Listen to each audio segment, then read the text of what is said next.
You know what's scarier than Walmart prices on Black Friday? The people you'll meet shopping there at 2 in the morning.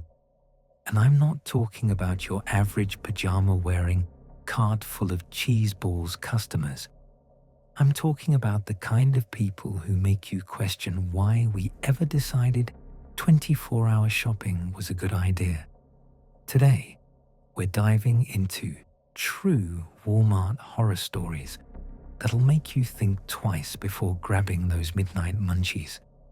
These aren't creepypastas, folks.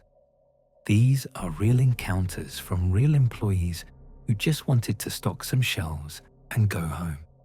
Buckle up, because this shopping trip is about to get dark. Story number 1. The Stalker in the Aisles.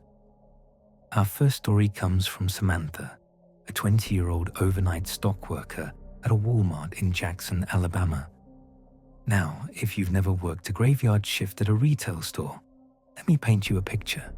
It's you, a handful of other employees, fluorescent lights humming like they're summoning demons, and the occasional customer who apparently needs a specific pair of jeans at 11:30 p.m. Normal stuff, right? Wrong.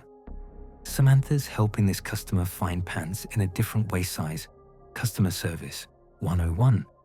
Makes awkward eye contact, and the guy leaves. No big deal.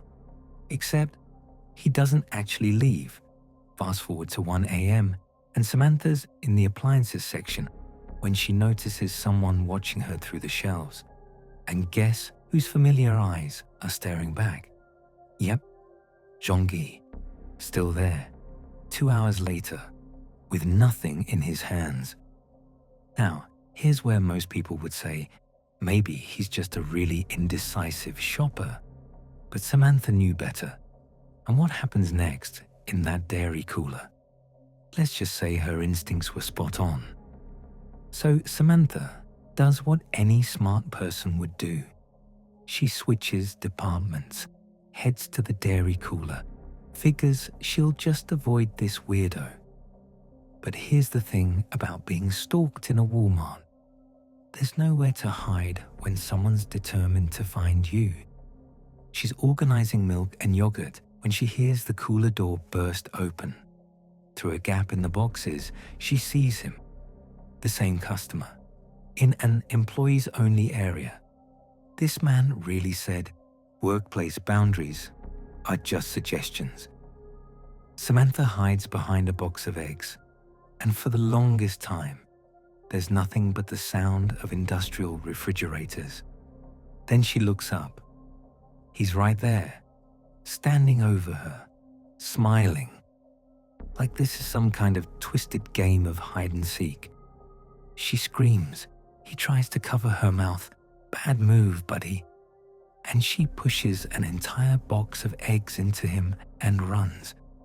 When she finds another employee and this creep catches up to them, you know what he says? "Oh, I'm from corporate. Just checking you're not slacking off." At 2 a.m. in a dairy cooler? Sure, January. Plot twist. There was no corporate visit scheduled. The cameras caught everything, and police got involved. But if you think one stalker story is enough to fill this video, oh honey, we're just getting started. Because our next story proves that some Walmart customers don't just follow you around the store. They follow you home. Story number 2. The Black Friday Laptop Lunatic. Picture this. It's the Thursday before Black Friday. You're at Walmart around 11 p.m. Peak I need a deal hours, and you grab the last promotional laptop off the shelf. Victory, right? Not if there's a big, dirty, aggressive dude who apparently needs that laptop more than his next shower. Our storyteller politely says, "Sorry, last one," because, manners. But this guy, he starts making a scene, yelling, drawing attention, making everyone uncomfortable. Real I peaked in retail tantrum school energy. So our protagonist does the smart thing, walks away quickly, checks out, goes home to their family, sets up their new laptop by the pool. Nice, peaceful evening. Except the motion sensor light on the side of the house turns on. Then the car alarm goes off. Then there's a strange car parked in front of their gated community home. And here's where it goes. From weird coincidence to call 911 now. Because when they look through the peephole, guess who's standing on their front porch? I'll give you one guess. And it's not the Girl Scouts selling cookies. That's right. Laptop. Larry followed them home. This man was so pressed about losing a Black Friday deal that he committed multiple felonies. The doorknob starts turning, then the pounding begins. Mum's calling 911, the sisters panicking, and then crash. This psycho breaks a window and gets inside.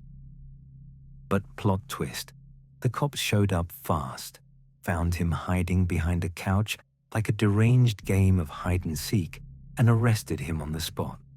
The whole time he's screaming profanities and threats because apparently taking an L on a laptop deal gracefully isn't in his vocabulary. The cops said he was clearly unstable and on drugs, which, shocker, most people who stalk strangers home from Walmart usually are. Okay, so we've covered stalkers who lurk in aisles and follow you home. But what about the ones you can't see? The ones who play twisted games in empty stores? Our next story is about to make you believe in ghosts. Or something way worse. Story number 3. The Phantom in Black. July 9th, 2015. Our storyteller is working the overnight shift, 11 p.m. to 7 a.m., with just 2 other employees, Alvin and Baco. 3 people, practically alone in a massive Walmart. What could go wrong? They're stocking electronics when they see someone walk past in all black. Not Alvin, not Baco. Someone else. Someone who shouldn't be there. They investigate. No one's there. They call out for their co-workers. Silence.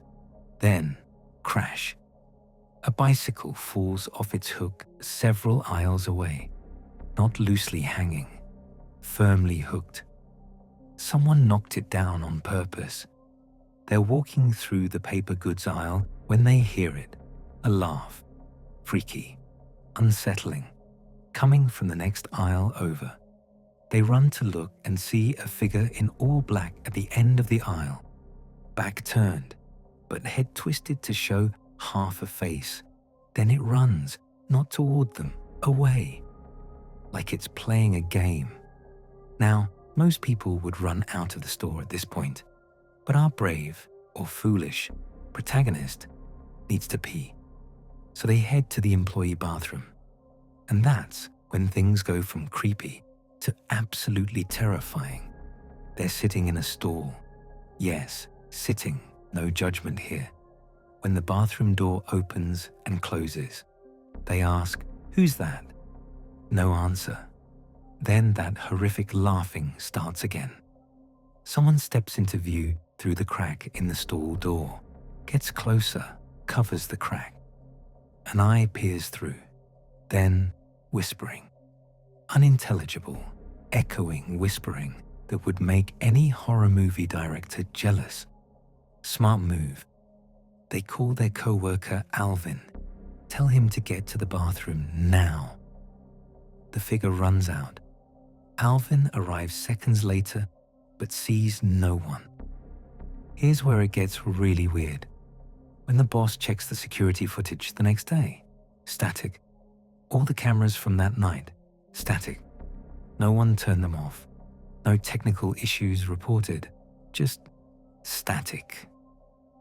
So either this was a very tech-savvy intruder, or something paranormal decided to play dress-up and terrorize Walmart employees. Either way, absolutely nope. So there you have it, folks. 3 true Walmart horror stories, that prove the scariest thing about retail isn't the customers asking where the bathroom is when they're standing right in front of the sign. It's the people who lurk, stalk, follow, and terrorize employees just trying to make minimum wage. Samantha got stalked for hours by a fake corporate employee. Someone else got followed home and had their window smashed by a laptop-obsessed maniac. And another worker dealt with a phantom that disabled security cameras and played psychological games. The lesson here: trust your gut. If something feels off, it probably is. And maybe, just maybe, consider doing your shopping during daylight hours. Have you ever experienced something creepy at Walmart or any other retail store? Drop your stories in the comments below. I read every single one. And who knows, your story might be featured in a future video. And if you enjoyed this dive into retail nightmares, smash that subscribe button because we've got plenty more terrifying true stories coming your way. Stay safe out there, night shoppers. And remember, rollback prices aren't worth becoming a true crime story. I'll catch you in the next one.